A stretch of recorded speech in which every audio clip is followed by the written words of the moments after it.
right, check it. So the ones laying suppressive fire, right? Just unloading, keeping their heads down. But then this chopper pops up over the ridge. The sniper's keeping a pin? No, the other one, the country kid. Oh, okay. Right, so the sniper sees the chopper, and he just lines up the shot, right? All cool and shit.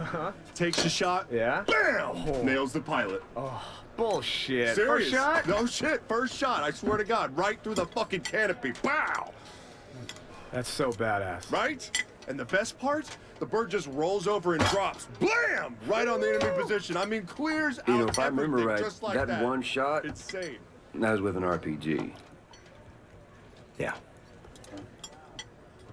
You gonna tell them how it really went down? Nah. Their version's better.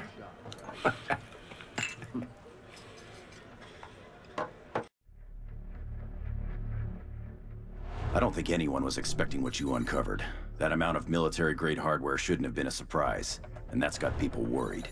NSA, CIA, and DIA are swapping a lot of data right now, and a picture's emerging. Progova's part of a hardline faction inside Russia called the Ravens Rock Druzhina. We're still working connections, but this thing runs deep. In the meantime, Langley says Ravens Rock is moving a top-grade system into the hands of some truly bad people. I'll tell you up front, this op is a bad idea. You know it, I know it, and we'll do it anyway. We'll be deep inside Russian territory with zero margin for error. Ops don't get any higher risk than this. But the risk this gear poses if it slips through is even greater. So let's make damn sure we do it the right way.